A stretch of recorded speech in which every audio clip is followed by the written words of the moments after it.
Punto de Encuentro, el magazine, por Tacalá Televisión, una señal diferente. Conmigo, Gabriel El Che Mujica. No te lo pierdas.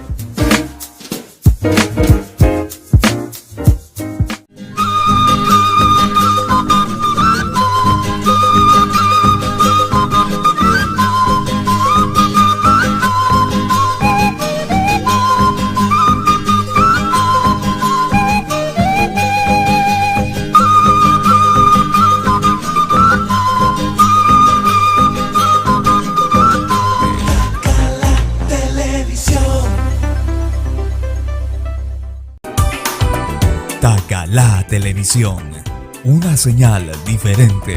Tacalá Televisión.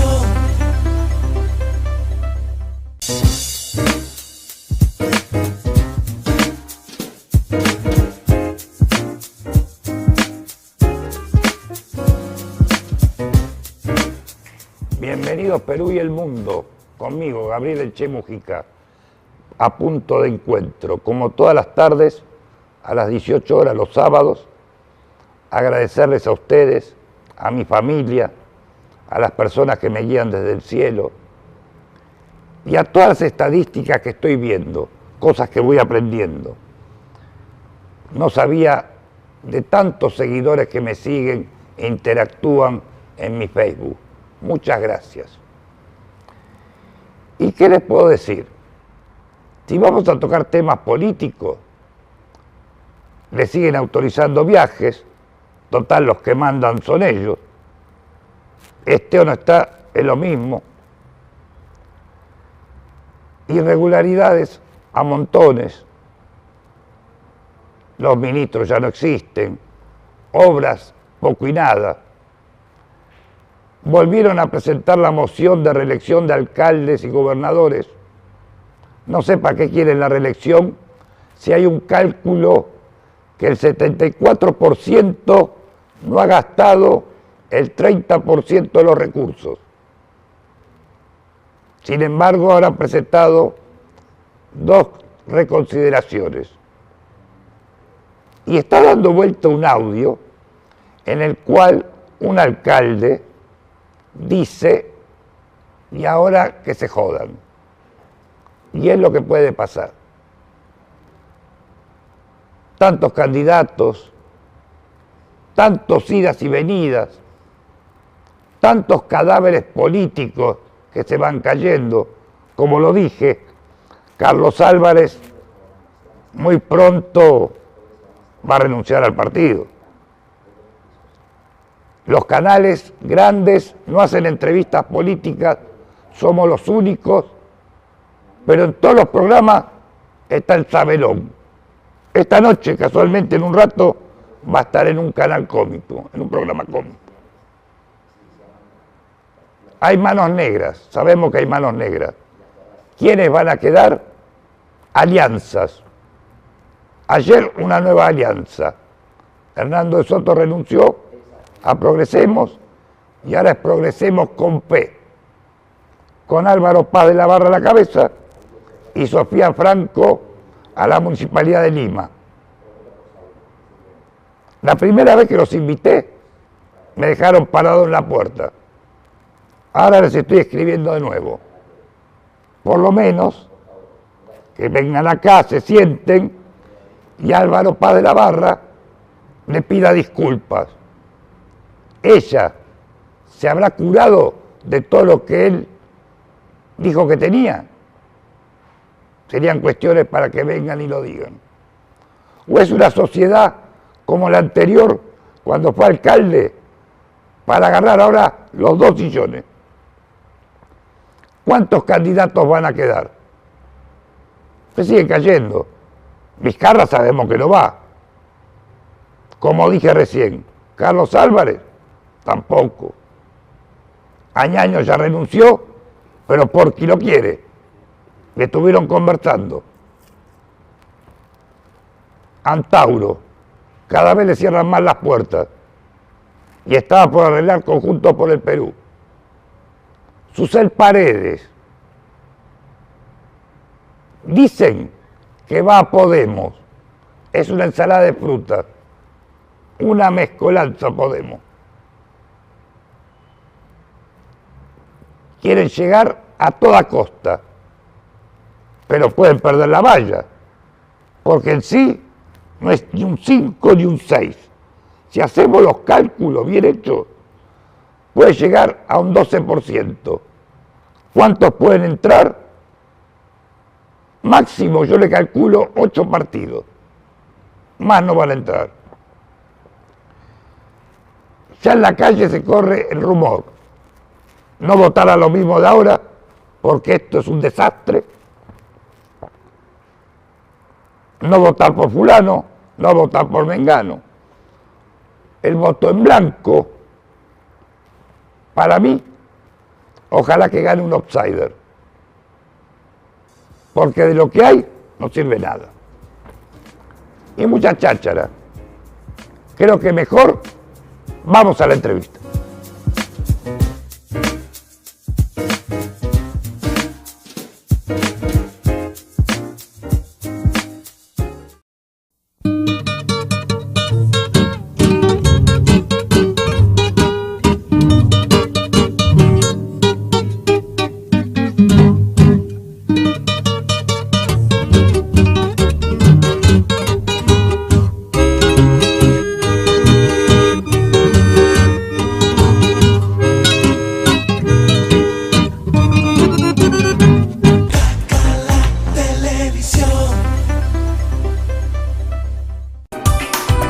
Tacala Televisión, una señal diferente.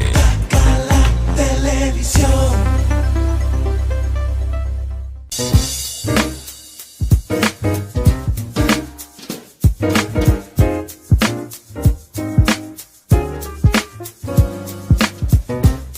Ya estamos de vuelta con la entrevista, después de la catarsis que hice, de un resumen generalizado de la política. Y estamos en la entrevista con el señor Juan Villarán Escardó. Bienvenido. Encantado, señor Mujica.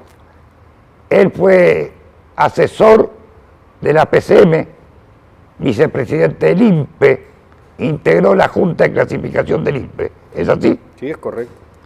Y también es asesor y conferencista. También. Lo más importante en estos momentos es tenemos el tema seguridad.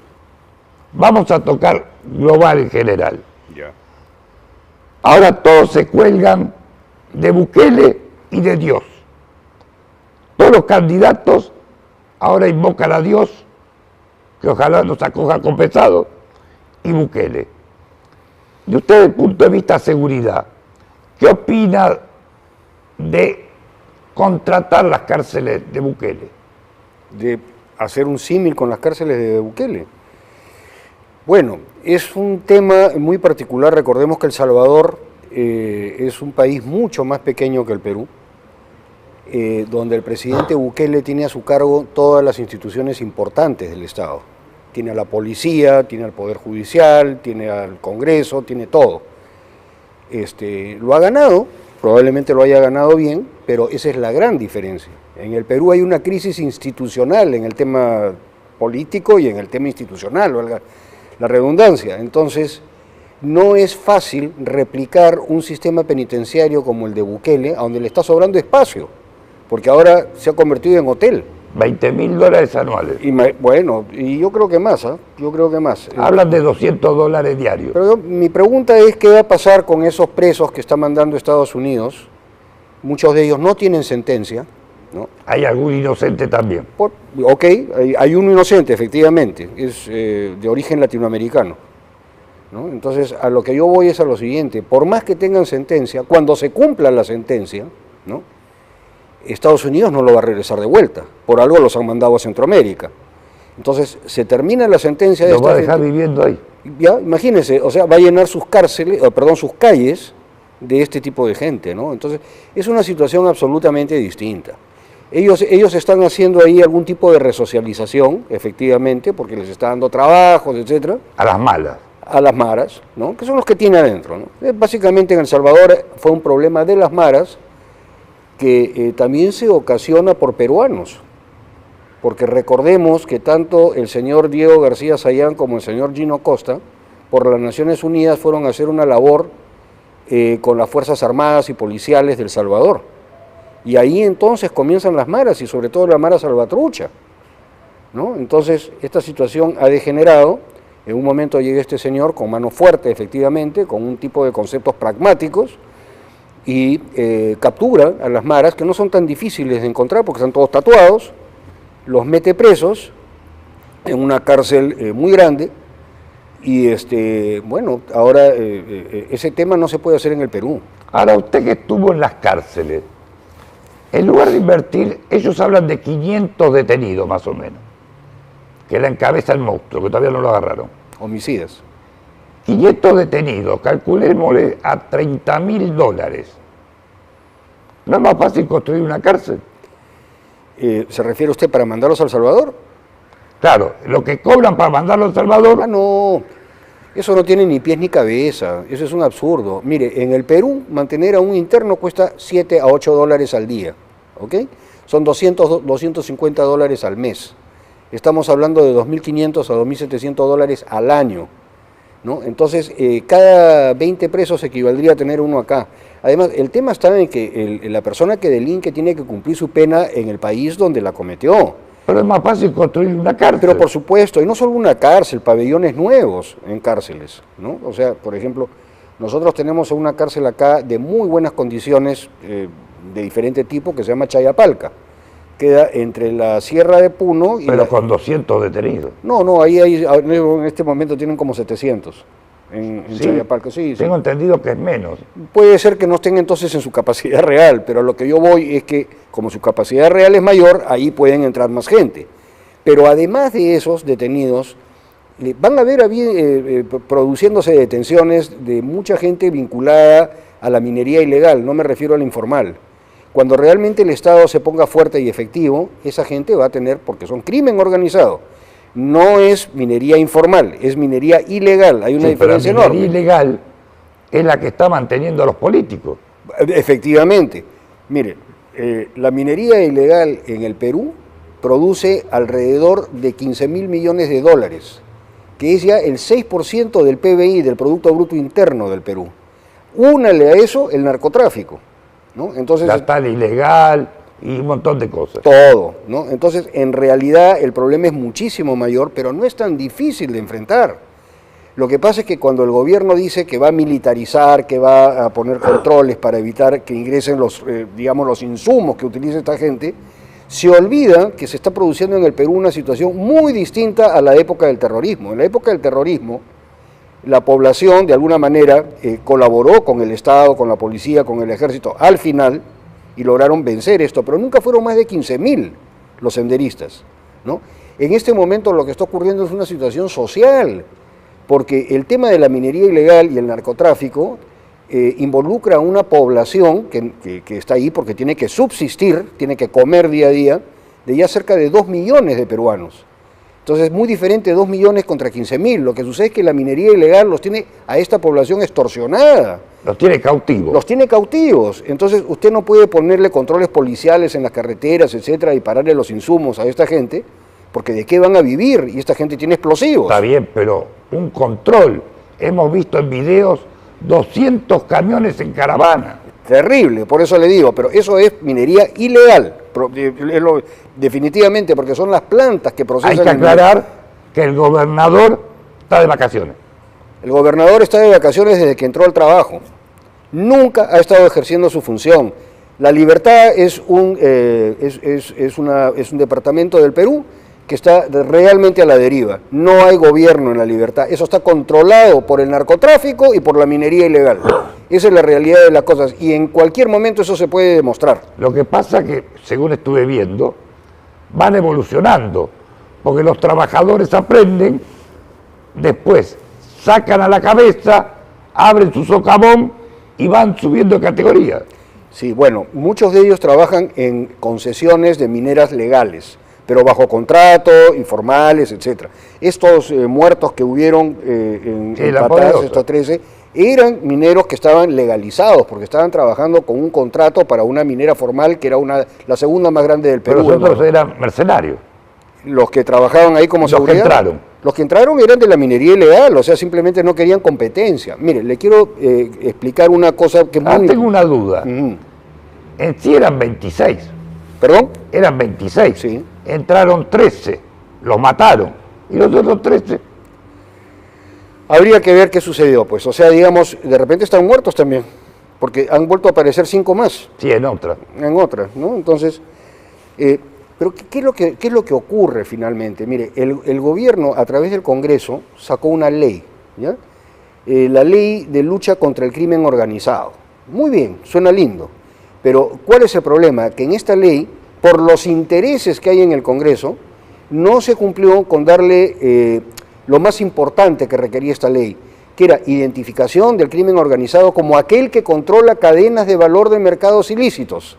Cadenas de valor de mercados ilícitos. Pero todo eso no lo cubre la Reinfo, No. La Reinfo, hay 84.000 Reinfos en el Perú. pero les da una cobertura. Les da una cobertura, por Es una supuesto. lavada de cara encubierta. Es parte de la mafia que hay inquistada en los gobiernos regionales, porque no solamente es La Libertad, estamos hablando de Madre de Dios, de Puno, La Pampa, etcétera, ¿no? Entonces, esta perniciosa ley del Reinfo va amarrada a la ley de lucha contra el crimen organizado. A ambas le quitaron las cosas más importantes para ver quiénes eran los cabecillas, los jefes, subjefes, comandantes de pelotones de aniquilamiento. ¿Por qué es lo que hace la minería ilegal? La minería ilegal lo que hace es aparta la competencia. Si usted quiere entrar ahí, ¿no es cierto?, lo matan, simplemente lo matan. Ellos apartan todo en esta cadena de valor que termina en las plantas que procesan el oro, ¿no? Entonces, lo más importante acá es identificar a aquellos reales cabecillas y no meterse con la población, por el contrario, a la población que trabaja en la minería informal, mientras no estén cabeceras de ríos, no tengan dragas sumamente grandes, equipos neumáticos, etcétera, lo que tienen que hacer es simplemente facilitarles la formalización, pero el Reinfo no hace eso. El Reinfo lo que hace es les permite trabajar, pero en la ilegalidad. Sí. Ese es el problema con el Reinfo. Lo que pasa es que yo noto que el Perú es muy permisivo, porque aparte les conviene la ilegalidad un montón de cosas. ¿Cuántos años hace que están con el terrorismo en el BRAE? Y no lo pueden erradicar.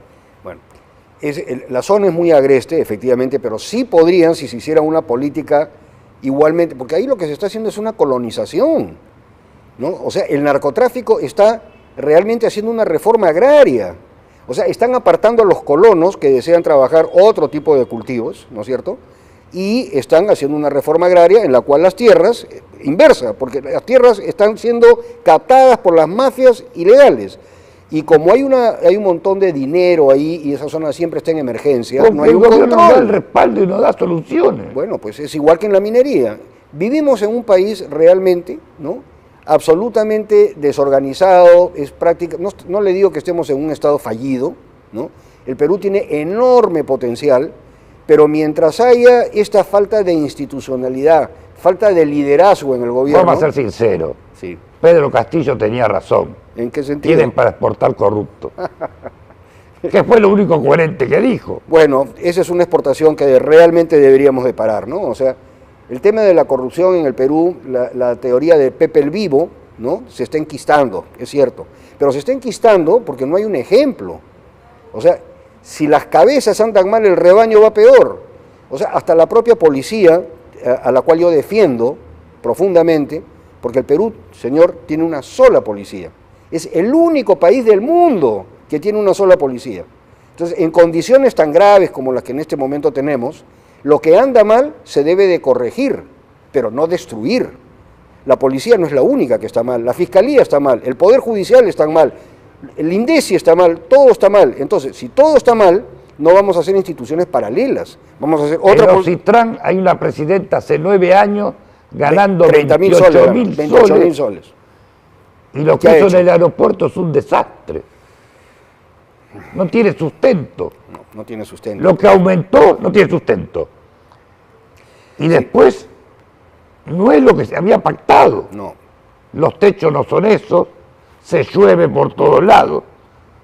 Enchufes, los baños no están terminados. Los accesos. Los accesos a los 2 puentes Bailey. Es lamentable. Y un aeropuerto que funcionó bien por décadas, lo quieren convertir, sabe Dios en qué. Yo abriría el otro para los vuelos nacionales. Pero obviamente, como pasa en todas partes del mundo, Buenos Aires, su tierra, ¿no? O sea, tienen Ezeiza Aeroparque y y aeropuerto. Aeroparque, lógico. Y ambos están funcionando para vuelos internacionales también ahora. Pero ¿cuál es el problema? ¿Para qué? Para no Ya ser- estaba cerrado un mall. Bueno, eso es corrupción, pues, pura y dura. Ya Esa es habían la verdad. arreglado ahí construir un mall. Nada, ¿Para qué quieren un mall ahí? Para nada. El turista no lo va a utilizar, No, y los vecinos tampoco. los vecinos tampoco. Entonces, es un absurdo, realmente, y es una infraestructura absolutamente importante y necesaria en una ciudad que es la tercera ciudad más grande del mundo, Y Lima. por eso de cada habla tanto se hispana. acuerdan de Maranga, porque va a ser otro negocio inmobiliario. Bueno, sí, pues es un área grande, ambos estábamos conversando antes del programa, eso pasó del Poder Judicial al INPE, o sea, al Ministerio de Justicia, está pésimamente, no han hecho nada con Maranguita, ¿no? Hay presos de Maranguita que por necesidad desde hace años están pasando a Piedras Gordas con los presos mayores, eso no se dice, ¿no? Porque Pero simplemente si no hace lo pueden tener. 23 años que están queriendo activar los bloqueadores. Bueno, la activación de un bloqueador es la cosa más sencilla del mundo, ¿no? O sea, simplemente no lo hacen porque hay un negocio. Hay un negocio en las llamadas.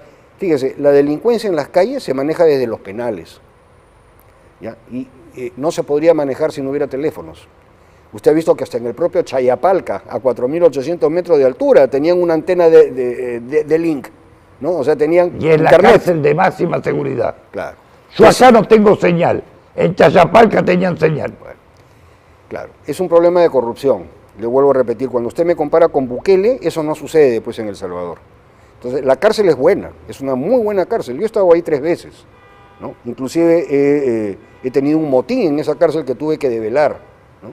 La cárcel es buena, pero claro, si el director del penal permite que a su vista tengan una antena de link, entonces no hay cárcel que pueda funcionar así si el Lo que propio... pasa es que a veces los directores hacen concesiones para tener calmada la población penal y no tener motines.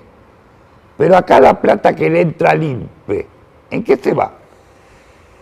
Es que le vuelvo a repetir, o sea, lo que usted dice es muy cierto, ¿no? Pero eso es muy simple de corregir, o sea, tiene que haber todo un sistema de controles con gente proba, ¿no?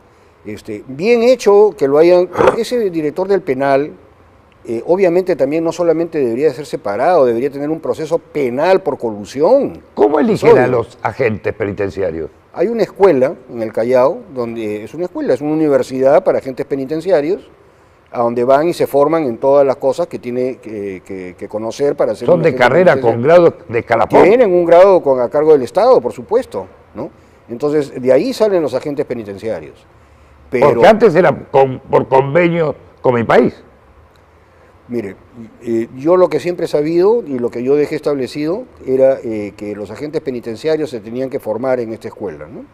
Entonces, y de ahí es que entraban y trabajaban en el sistema ¿Y penitenciario. cuánto hace que no salen camadas de agentes de estas escuelas? Que yo sepa si están saliendo, pero le vuelvo a repetir que el tema está en que si no hay un liderazgo, un cumplimiento del Código de Ejecución Penal, que es el código que rige la vida de los internos, que los separa entre mediana, poca y máxima peligrosidad, en que les da los regímenes abierto, semiabierto y cerrado. Sí, acá los tienen todos juntos. Acá los tienen todos juntos y chocolateados, ¿no?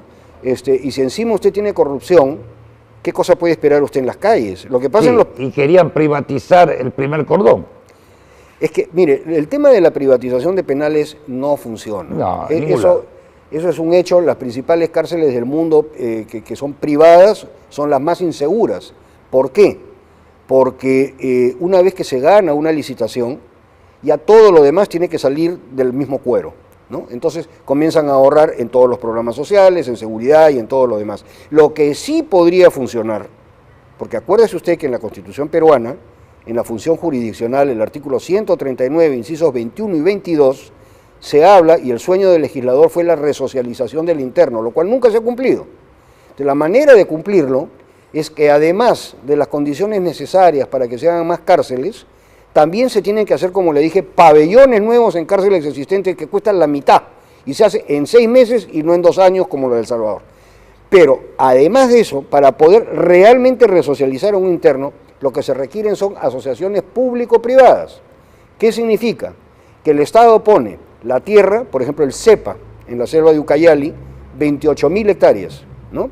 Entonces ahí el inversionista lo que hace es construye el penal a su costo, gratis para el Estado, tecnifica al interno, lo mantiene, le da una carrera y el Estado mantiene la seguridad y mantiene las reglas del Código de Pero Ejecución si están Penal. construyendo la cárcel de Ica hace 10 años.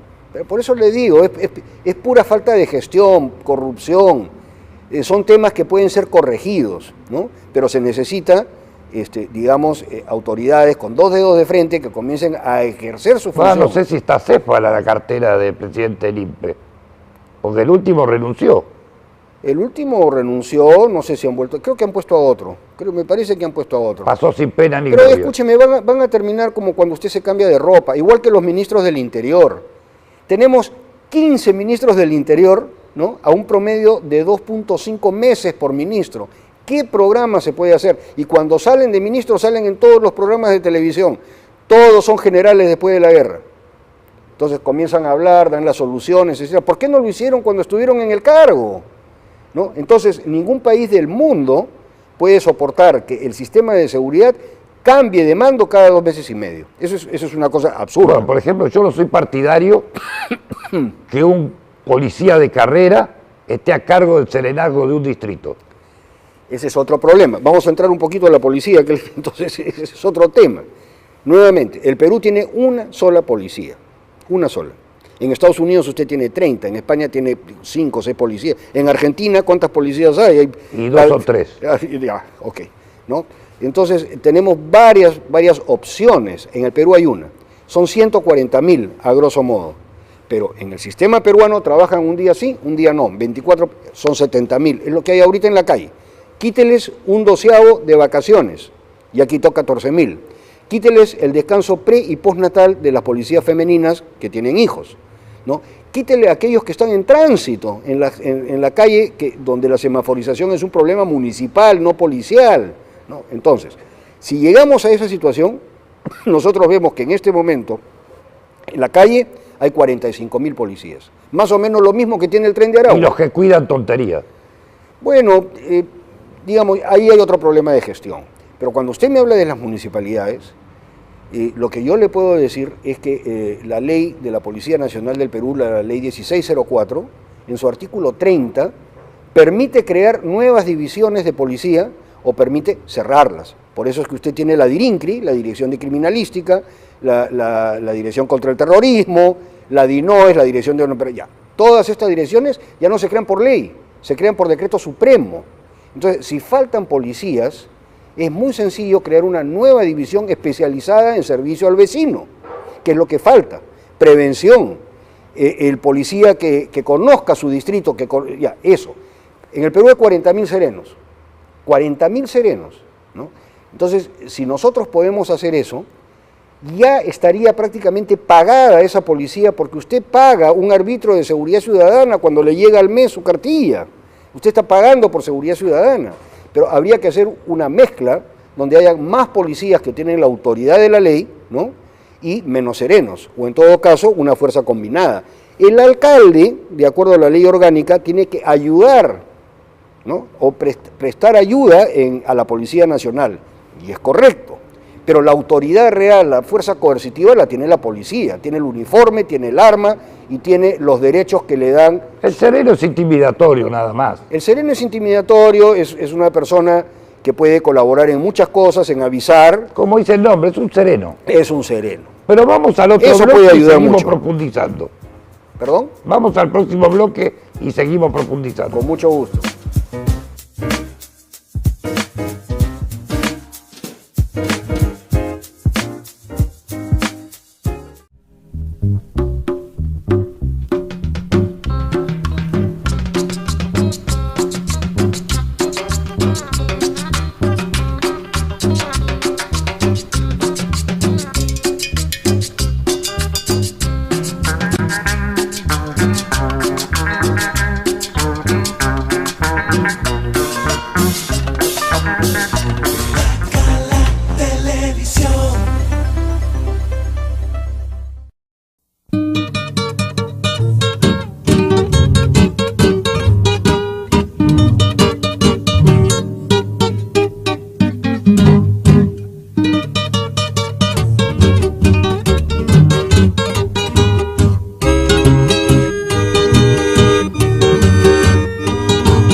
ya estamos de vuelta en este bloque. Tenemos muchas cosas pendientes, hay tanto para hablar, tanta corrupción. Estamos con el tema de la policía. El personal que al final va quedando muy poco. Mire, para mí la policía es una institución, más allá de las personas, ¿no? Es una institución que le ha rendido importantes servicios al país a lo largo de más de 100 años. Yo defiendo a la policía por sobre todas las cosas.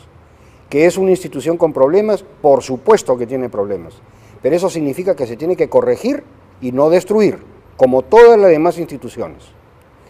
Y como estábamos hablando en el bloque anterior, yo le decía, lo importante en este momento es reformar el sistema de gestión del 24x24 que corta la mitad de policías y dar un mayor apoyo mediante una nueva unidad policial que podría captar licenciados y jubilados de las Fuerzas Armadas y de la propia Policía Nacional. Los licenciados son muchachos, tienen 22, 24 años, y los jubilados tienen una enorme experiencia. Toda esta gente ya sirvió el uniforme, ya aprendió, los jubilados tienen 20, 25 años de experiencia policial, podrían regresar a la policía, conformar este nuevo batallón o esta nueva división. Está pagado en gran parte, por lo menos al 60%, con el arbitrio que usted ya paga de Seguridad Ciudadana. Todo eso es para tratar de reformar a la única institución policial que tiene el Perú, que en este momento meterse con ella, atacarla, manipularla, como viene ocurriendo desde hace 25 años, es lo peor que podemos hacer. ¿Quién le pone trabas a la policía? Porque equipamiento no tiene, comunicaciones no tienen. Las camionetas, un año y aparecen arrumbadas en una comisaría. ¿Dónde está la traba?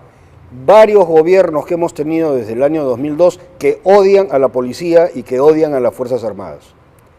Se han ocupado de maltratarlas, manipularlas, vender los ascensos, etcétera, etcétera, etcétera. Entonces lo que se tiene que hacer es recobrar la esencia de la institución policial, que es una institución que le sirve al país y que le ha servido durante 100 años, y que lo que haya que corregir se corrige.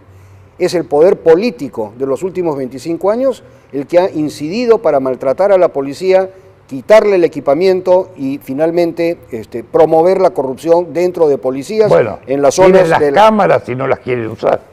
Bueno, sí, pues, efectivamente, pero no es solamente el tema de las cámaras, ¿no? O sea, tienen las cámaras, tienen los mismos fusiles y las mismas armas que tienen... Bueno, no sé cuántos fusiles compraron y están usando una munición que tenían guardada porque no compraron municiones. No, no las compraron efectivamente, pero podrían restablecer también la producción de municiones en FAME, porque el Perú tiene latón a muy buen precio. Entonces, ¿está funcionando FAME? Yo, hasta donde yo sé, no está funcionando bien, y si está funcionando en una escala muy pequeña. Y si no, vamos a tener que comprarle a esos que traficaban a Ecuador que agarraron ayer. ¿Qué le puedo decir? Pero ese es el tema policial, ¿no? Y finalmente, cuando usted me habla de policía, yo le quiero mencionar de dónde parte todo este problema de la inseguridad en el Perú. Y parte del año 2003, gobierno de Alejandro Toledo. Él creó lo que se llama la Ley 27933, que es la ley de seguridad ciudadana, la ley del Sistema Nacional de Seguridad Ciudadana. ¿Qué es lo que hizo este hombre? Cogió, en base a gente que se infiltró, lo peor de los comités de la Revolución Cubana de los años 60. Dividió para vencer. ¿Qué es lo que hizo? Creó este sistema en base a una enorme cantidad de instituciones que participaban de decisiones que realmente en todos los países dependen de un órgano muy especializado y pequeño. Me refiero, el CONASEC, digamos, lo que es el comando central del sistema, se incluyó a todos los ministros de Estado, Agricultura, Ambiente, jefe del INDECI, jefe de esto, jefe del otro. Una torre de Babel, todos hablaban de diferentes idiomas. Para tontear. Nadie realmente tomaba decisiones, ¿no? Y lo mismo se ha replicado en todos los comités, hasta en el último distrito del Perú, pero con un agravante, que la ley decía que en cada distrito tenía que haber un comité de seguridad ciudadana vinculante al comisario, donde participaban el alcalde o el gobernador, el jefe de salud, el jefe de educación, o sea, las autoridades del pueblo y el comisario, donde el comisario tenía un voto de 5 o 6, pero lo que el comité decidía El comisario lo tenía que ejecutar. Algo absolutamente antitécnico. Lo que nosotros hemos propuesto en una reunión de partidos políticos, que por fin nos hemos juntado para algo bueno, ¿no? En consenso me refiero, es para decir que esta ley se tiene que terminar. Y lo que se tiene que hacer es un órgano de comando superior integrado solamente por los especialistas. Usted me dirá, la ley es puro papel. La ley es papel mientras no haya un ente ejecutivo que la haga cumplir. Entonces, ahí deberían de estar representados el poder político, presidente de la República, primer ministro y ministro del Interior. Pero además también otros órganos técnicos, el jefe del comando del conjunto de las Fuerzas Armadas, los 3 jefes de las Fuerzas Armadas, el jefe de la Policía Nacional, el jefe del INPE y el jefe del organismo de inteligencia nacional, cualesquiera que fuera. Ese es el órgano que tiene que tomar las medidas y las normas. Y cuando lo lo pasa, veo muchas manos. Yo sería más de la idea de hacer recortes, porque en estos momentos lo único que va a funcionar para que el Perú crezca es eliminar muchas cosas que no sirven. Esta es una de ellas. Esta es una de ellas y es la principal, porque dígame usted, han pasado 21 años, ¿la seguridad del Perú está mejor o peor que hace 21 años? Está peor por la corrupción. Ok, pero y también por la gestión, ¿no? Entonces lo que estamos... No hay gestión. No hay, pues. Entonces, esta ley tiene que ser mucho más ejecutiva, de ahí tienen que salir las órdenes vinculantes y ejecutivas a los demás organismos que tienen que ver con esto. Por ejemplo, en un segundo círculo está la Fiscalía de la Nación, el Poder Legislativo y el Poder Judicial, e inclusive el Ministro de Economía, que vendrán cuando sean llamados a requerimiento del órgano normativo y técnico y vinculante. Cuando estas peleas que hay entre los fiscales y los policías, que unos dicen que capturan y los otros sueltan, todo eso quedaría resuelto en un sistema mucho más ejecutivo. Esa es la madre del cordero del problema de la seguridad. Lo que pasa es que tenemos que entrar en un filtro, ¿no? Porque hemos visto en los últimos tiempos jueces que desconocen la ley, fiscales que no tienen ni idea, muchos que han comprado el título. Hay muchas manos que embarran la cancha. Le embarran por 3 motivos. Por un momento usted no sea comunicador, periodista, usted es fiscal en este momento. Usted sale de su casa una mañana, toma desayuno, se va a su fiscalía y tiene que juzgar al monstruo, ¿correcto? Pero sale y abajo de la puerta de su casa encuentra un sobre con la foto de sus hijos o con una bala y tiene que ir a juzgar a esa persona y darle cadena perpetua. ¿Se la da o no se la da? Número 1. Número 2, lo que usted dice, corrupción. Con 15.000 millones de dólares en efectivo dando vueltas en el Perú por corrupción de autoridades regionales y en el Congreso. ¿Qué fiscalillo de estos, que es reyesuelo en su tierra y en su oficina, no aceptará por decirle que vengan con un paquete con 100.000 o 200.000 dólares y él se lava las manos? Le voy a contestar lo primero y que la me tercera es dijo. la ideología. Le voy a contestar lo primero que me dijo. A ver, Al monstruo lo crearon. Ahora le desarticularon todas las patas. Póngale que lo agarran. Hay 3 que quieren el lugar del monstruo. igual pasa en México. Pero mientras no se comience a identificar a estas personas, se les agarre en flagrancia. Yo creo que el policía sabe, pero no lo agarra. Mire, eso también se da por las mismas razones, esa es la segunda razón. Cuando hay corrupción dentro de la policía o de la fiscalía, es la segunda razón. Recogen billete. ¿Okay? Entonces necesitamos, sí, un Bukele, que claro. el Perú no está preparado porque no va a tener mayoría, o un Milei que le entre cortar cabeza a todo el mundo. Necesitamos autoridades de ese tipo. Yo no le estoy diciendo que sea ni Milei ni Bukele, porque el Perú es un país independiente con su propia idiosincrasia. No, y con pero el estamos sistema. agarrando el concepto. El concepto está bien. Usted necesita un ente ejecutivo, de líder, como el que usted dice. Y Porque si vamos a los candidatos actuales, no los candidatos actuales, los que nos gobiernan actualmente, cerremos la puerta y vámonos. Claro, pero los peores que hemos tenido han sido Vizcarra, Castillo y Boluarte. Pero no podemos dejar de lado 25 años de malos gobiernos, quizás no tan malos, pero gobiernos que permitieron la infiltración de diferentes entes interesados en la corrupción, interesados en el dinero, y que comenzaron a socavar al Estado, hasta llegar a esta situación. Y el principal de ellos, el Jurado Nacional de Elecciones, donde quedaron tantas dudas sobre la elección de Castillo. Entonces, todo, o sea, usted lo que me quiere llevar, y que estoy de acuerdo con usted, es que todo está podrido. Correcto, todo está podrido. Si todo está podrido, pues hay que comenzar a reformarlo. Y tenemos una oportunidad más en un año, el año 2026. Usted trabajó en la presidencia del Consejo de Ministros. Sí. Conoce desde adentro cómo educar a la gente para que sepa elegir. Mire, lamentablemente la prensa tiene muchísima responsabilidad en ello, porque si bien ahora todos son redes, durante 25 años las redes no eran tan fuertes. ¿Dónde estuvo la prensa y dónde estuvo también las grandes empresas que debieron de apoyar para que la narrativa que no llegara a los pueblos olvidados o juzgados, etcétera, que tienen sus reclamos, no sea manipulada con una narrativa incorrecta? Ahí se debió de llegar la correcta narrativa. Y no se hizo, por responsabilidad de la prensa y por responsabilidad de las personas que, pudiendo hacerlo porque tenían el capital para hacerlo, no quisieron meterse la mano al bolsillo. Y hoy en día han llegado a esta situación. Es que la prensa también no puede llegar a colar otro inútil. ¿Perdón? La prensa también no puede llegar a colar otro inútil. Lo ha venido haciendo. Lo ha venido haciendo, por supuesto. Ha faltado a su responsabilidad. Ha faltado a su responsabilidad. La narrativa que han enviado ha sido tergiversada.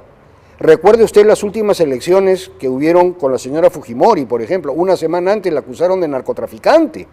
Una semana antes. ¿Qué cosa podía ella contestar a eso faltando 4 días para que usted vaya y pusiera su voto? ¿Quién fue culpable de eso?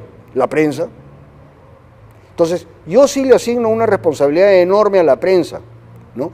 Y también le asigno una responsabilidad a la clase dirigente del país, que pudiendo haber contribuido a evitar esta debacle, han preferido llevar la fiesta en paz con los gobiernos de turno. Cuando debieron haberse puesto firmes, en vez de sacar capital afuera y comenzar a crear, digamos, fábricas en otros lugares, lo debieron hacer acá. Porque si todo se va al diablo, ¿no? Ellos van a perder, quizás salven lo que está afuera, pero van a perder lo que está dentro y van a perjudicar por irresponsabilidad a todos sus trabajadores y a toda la sociedad. Bueno, como hablábamos fuera de cámara, ¿no? Los canales grandes no están haciendo entrevistas políticos, o salvo alguno que otro direccionando. A lo mismo de siempre. A lo mismo de siempre. Todo pasa por lo digital, pero tampoco los partidos nuevos que quieren llegar no son abiertos a lo digital. Bueno, deberían de serlo. Tengo entendido que cuesta. En los canales digitales, etcétera, hay que poner pauta, ¿no? En X, en Facebook, en Instagram. Si usted no paga, no se difunde.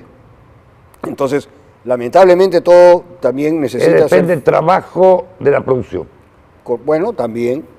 Yo no soy técnico en temas de difusión. Hay técnicos. Lo que le quiero decir es que las personas que podrían apoyar eso no lo hacen. Y la prensa, que durante años fue sola porque no había tanto rubro digital, no lo hizo. Hoy en día tenemos lo que tenemos. Hay que salir de ello. Y no va a ser pisar el palito de nuevo. Espero que no. Para eso estamos peruanos que estamos interesados en que el 2026 no se apague la luz. Yo le hago una pregunta, si el año 2026 gana un gobierno radical o de izquierda radical o algo por el estilo, ¿qué podemos esperar el 2031? Oh. En Venezuela ganó María Corina, no María Corina Machado, pero bueno, ella era la real candidata. Ok, ella ganó. Todo el mundo lo sabe, ¿no? ¿Le interesó algo a las Fuerzas Armadas? No. Se demostró que había ganado. No sirvió de nada. En los países ya las Fuerzas Armadas no se quieren sublevar más. ¿Usted cree que en el año 2031, si nos cambian la Constitución, ¿no? Si este Estado comienza a ser realmente un Estado fallido, cuando todavía se puede recuperar, ¿va a haber alguna esperanza para el año 2031? No, si la gente no aprende a votar, esto se hunde. Bueno, programas como el suyo, cuando usted me pregunta, tienen que difundirlo y otras personas también tienen que hacerlo. Pero obviamente necesitan un apoyo de las empresas, la gente se pone la camiseta o que se vaya buscando otra bandera, porque aquí no se van a poder quedar. Lo que pasa es que la izquierda se está poniendo fuerte. A pesar de los errores, es fuerte. Mire, afortunadamente el peruano es emprendedor. Nosotros tenemos un 70% de informales o más en el Perú. Es gente que no recurre al Estado, porque acá hay pobreza multidimensional. Ganan poco, pero aparte no tienen servicios. Enférmese, a ver a dónde lo atienden. Eso también es inseguridad. Usted no tiene la seguridad que si tiene una apendicitis o su hijo le duele algo, etcétera, lo vayan a atender a las 3 o 4 de la mañana, ni siquiera en el día. Eso también Primero es inseguridad. le preguntan cuánto es. Bueno, entonces, esa gente que trabaja al día, porque si no trabaja no gana, no lleva pan a la boca el mismo día, esa gente es emprendedora, esa gente rechaza al comunismo. Y estamos en 12 millones más o menos. Yo creo que son mucho más. Si en el Perú tenemos 33 millones, quítele usted a los niños, etcétera, y 70%, estamos hablando de 20 y tantos millones de personas que viven en la informalidad. ¿Cómo puede ir usted, por ejemplo, a Puno, donde la gente tiene ocupación completa en base a su trabajo informal, y decirle que pague impuestos para algo que no recibe? Porque no le dan nada. No le dan nada. Entonces no puede. Entonces el Perú es muy variado. En Ica sucede lo mismo, hay full ocupación, pero a cargo de las empresas agroindustriales. Entonces el mensaje no es el mismo. Pero lo que sí es lo mismo es decirle a esas personas, ¿no?, que, digamos, si usted va a donde un mototaxista y le dice que le va a quitar su mototaxi, que ahora va a ser del Estado, o a un puesto de venta en el mercado, o a una ferretería metálica acá en la esquina, a ver qué pasa. El pueblo peruano es un pueblo trabajador, es un pueblo que trabaja y que se vale por sí mismo, sin la ayuda del Estado. Entonces, lo importante es que esas personas sean facilitadas para que se formalicen y no obligadas. Usted no puede obligar a un poblador de Puno que vive del contrabando a decirle, se acabó, ahora vas a pagar impuestos a la SUNAT, te vamos a fiscalizar, te vamos a quitar tu camión, etcétera, cuando de eso viven porque el Estado no le da nada. Tiene que ser un cambio generalizado. Total. Esa es la realidad de las cosas. Igual es con la minería. Al minero informal usted le tiene que facilitar, no le puede poner un reinfo que le permite operar para que la criminalidad lo capte, pero al mismo tiempo no le da las facilidades para volverlo legal. Las facilidades deberían de ser simplemente una declaración jurada y una fiscalización posterior y ver la trazabilidad de ese mineral. Pero si usted lo llena de papeleos, va a encontrar lo que le dije. 84.000 reinfos hay en el Perú, 2.5% trabajando. Esa no es la solución. Y tampoco es militarizar, porque si usted militariza, ¿qué cosa va a hacer usted? ¿Le va a disparar a 2 millones de personas? ¿Sabe cómo le responden? 30 días duró, fue puro bluff. Por eso, pues, el cuarto de guerra. Ahora, ¿usted cree que con la cantidad de partidos que hay, que también se va a ir achicando, se van a quedar sin candidatos, qué va a pasar? Bueno, Como ciudadano ahora. Bueno, todos esos partidos probablemente queden en nada, se cierre su inscripción, porque pasar la valla, como usted dijo al inicio del programa, pasarán 6, 7, 8 partidos, y eso, ¿no? De todos los demás. Pero el gran problema es que van a diversificar el voto, porque muchos de ellos tienen los mismos programas ideológicos, sean de derecha, de izquierda, de centro, entonces no ceden. En la vida siempre hay que ceder algo, nadie es dueño por completo de la razón. Lo que pasa es que el negocio no está ahí. En los curules. El negocio está que por más que no superen la valla, la inscripción la pierden en el 2027. Y sí participan Alcaldes. en las distritales y en las regionales. Es cierto, Y ahí es donde está la plata. es cierto. Es cierto, lamentablemente va a ser un gran perjuicio nacional en favor de una torre de Babel de alcaldías de diferente índole, sin mayor sustancia, porque por lo menos los partidos tradicionales tienen una trayectoria de 50, 60 años, una ideología, un estatuto, ¿no?, y una experiencia. Pero todos estos partidos son improvisados. Pero tradicionales hay muy pocos. Pero hay muy pocos, pues Porque varios de ellos también son vientres de alquiler. ya están desapareciendo, como usted dijo, por ejemplo. El partido de Carlos Álvarez, sin Carlos Álvarez, o sea, baja de... Yo creo que con trayectoria puede ser el APRA, El PPC, el PPC, y deje de ahí contar. me quedo. Sí, claro, porque Acción Popular ni siquiera saben ellos mismos qué No, quieren. el fujimorismo ha cambiado de nombre. Bueno, el fujimorismo sí es real, tienen una base importante de gente que cree en el fujimorismo, sobre todo en el nombre. En el nombre, porque es el recuerdo de la eficiencia que tuvo Alberto Fujimori en manejar el país. Dejó la Constitución del 93, que es la que vivimos en este momento, y resolvió una serie de problemas, ¿no? Después no hay más. Somos Perú, pero si Andrade viviría, se vuelve a morir. Somos Perú es el partido de Vizcarra. Somos Perú, dicen que ya se salió, etcétera, pero él fue, lo ponían a Salaverry de mascarón de proa, pero ¿quién era realmente el dueño del partido? Era Vizcarra. Es Patricia Lee. Ok, es Patricia Lee, pero ¿de dónde nace todo este tema? De la popularidad que tenía Vizcarra, que también tuvo el ex partido político del arquitecto Humberto Lay, que era Restauración Nacional, que se convirtió en Victoria Nacional para Forsyth. Forsyth era una persona allegada a Vizcarra, de eso no me cabe la menor duda. Y ahora tiene su tercer partido, de donde lo han sacado, donde ya peló, y el Jurado Nacional de Elecciones le ha dicho, ¿sabe qué, señor? Vaya a su casa a seguir haciendo TikToks. Eso es lo que le han dicho. Lo que pasa es que él lo que quiere es meter congresistas. Él sabe que él no va a ir. Su intención es meter congresistas y que esos congresistas en algún momento lo favorezcan. No es tan fácil, vamos a ver si lo logran. Vizcarra es parte de la misma narrativa que yo le decía antes, el pueblo, la gente, a veces se puede hacer una idea equivocada de lo que fue este hombre. La verdad con este hombre, no lo estoy aseverando, pero es mi opinión, es que es un asesino. Es una persona que desamparó y fue uno de los culpables de más de 100.000 muertos en el Perú. 200.000 y pico. Y culpable directamente, probablemente 100.000. Para mí es un asesino, para mí. Entonces, esa persona, en este momento, que si puede o no puede llegar congresista, sí, quizás pudiera hacerlo. Esperemos que no. Esperemos que la narrativa correcta comience a aprender, ¿no? Que la gente comience a razonar en la medida en que se van... Lo que pasa es que los partidos políticos no buscan capacidad, buscan nombres, figuras. Bueno, yo creo que es un problema generalizado, usted lo dijo, usted mismo lo dijo, es un problema generalizado que tenemos en este país y, bueno, tenemos que dar la batalla. Yo no me voy a ir de aquí nunca, yo voy a cumplir 70 años el próximo año.